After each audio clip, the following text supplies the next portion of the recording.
Hello guys, thank you for joining me for this little chat. We have finished our moves, so this background's going to change. As usual, my background's always changing, where I'm at's always changing, seems like. But see, hopefully we will stay here. Okay, so what I wanted to talk about today is radicalization. What radicalizes people?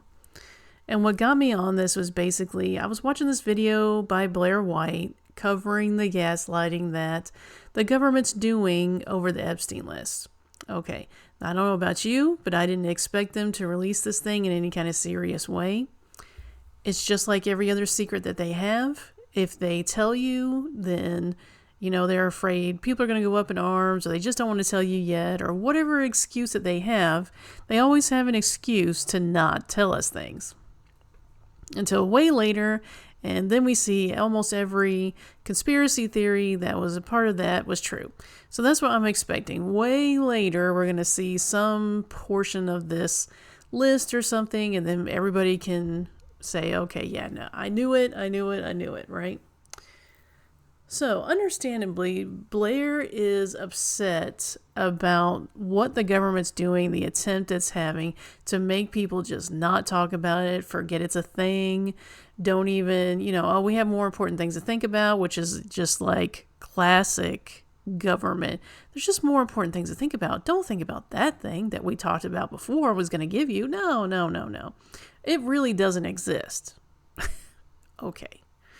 So, while I was watching this video, you can see how upset Blair is. You can see how it has deflated Blair in a lot of ways. And it just flashed me right back to when I was a young lady watching the Ruby Ridge standoff go down in 1992. That right there radicalized me. Ever since 1992, ever since I watched the Ruby Ridge standoff, I have hated the federal government. And I don't say hate with the lightly, I should say. I hate it. I would like to use our constitutional rights and destroy it and build something else. Still based on the Constitution, just sticking closer to it, okay? So then I started thinking about, what does it take to radicalize people? And what I think it is, ultimately, when you get down to it, is loss. Blair had a hope, had a faith, had a belief that when he voted for Donald Trump was going to release this thing, and all the pedophiles were going to get their comeuppance, and all the people on there were going to go to jail and all this stuff. Now, you and me, probably having seen a few things the government loves to do, knew this wasn't going to happen. That was a flash in the pan. That was just to get people to vote. That was just to get whatever it is you think it is probably, we knew it wasn't going to happen. Okay. So this has taken a lot of hope Blair had and turned it into loss instead.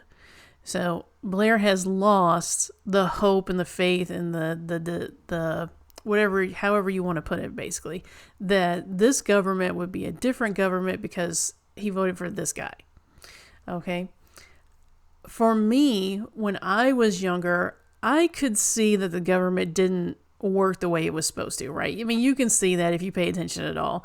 It is at worst the biggest joke, or I should say at best the biggest joke, or at worst the biggest enemy you have as an individual. But I was not on the side of enemy. I was on the side of, it's kind of a joke. They really need to just pare it down a little bit.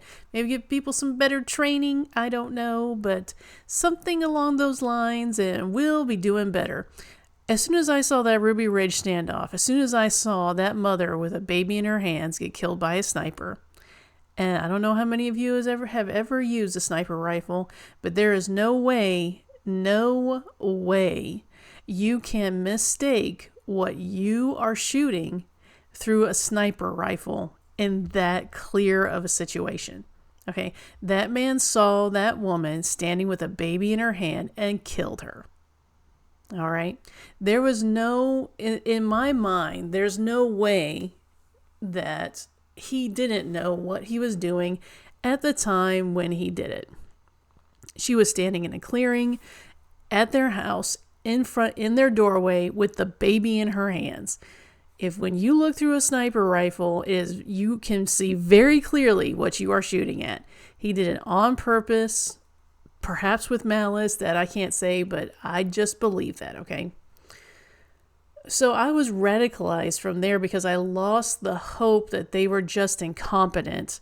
And I very soon realized, and just that quickly realized, they're not incompetent, they're evil. They hire people who will do evil things, who don't understand the rules and context of war. They will do things and take from you. In the Bible, when the Israelites asked for a king because they wanted to be like everybody else, God said, "Don't do that. I am your king. Let me be your king." Continue in that way.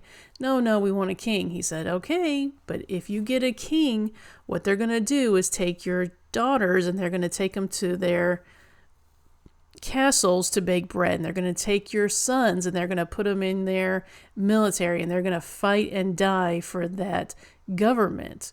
So basically the Bible's saying that they're going to take your children from you to work for the government. And that's exactly what our government does in many different ways. I'm sure if you sat and thought about it, in many different ways, the governments take the children, take your children, take children who have been abandoned, and use them for whatever game they're playing at the time. Okay, and so for me, this solidified that. I have been radicalized since 1992. If anybody says the government did XYZ bad thing, I believe it, just automatically. For Blair, his loss comes from wanting something better and seeing that it's just not ever going to come from that. If you think about people who are radicalized overseas, people who strap bombs to their chest, why would you do something like that? Why wouldn't you be trying to make a life for yourself and a family? Well, they've been told their whole life and shown things that our evil government does do, okay, that you can't have that. So it's their loss of just a normal life. They can't have wives. They can't do this, that, or the other. And people, whenever they have loss, I think whenever you don't have hope, because that's essentially what loss boils down to, is you don't have any hope. You don't think things can change to be better. You think ultimately it's bad and it's going to stay bad, right? They lose hope. They have a loss of that hope and that even now desire, because they don't think it's true, to build something better. So instead, they then go out and destroy instead the thing that they think has destroyed everything. Now, I'm not saying America is the only entity, if you will, out there overseas making problems. I believe that it is like a three-pronged at the very least situation.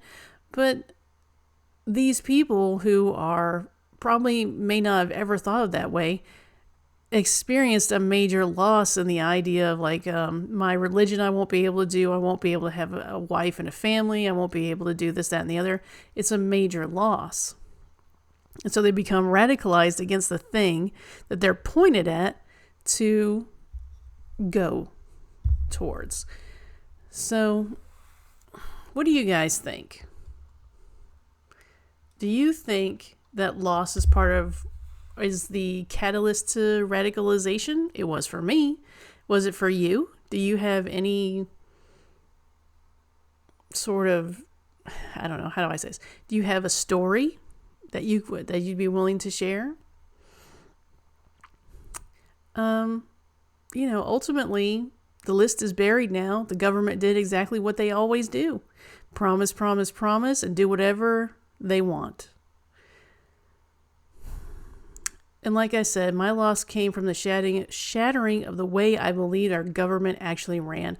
I saw this with that one interaction, what the government really was. So what sort of loss would it take to radically change your view of anything? Like I said, I'd love to hear your stories.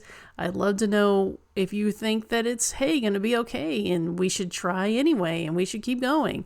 What do you think? I'll see you in the next one, guys. Thanks for sitting with me and having this little chat. Okay? Bye.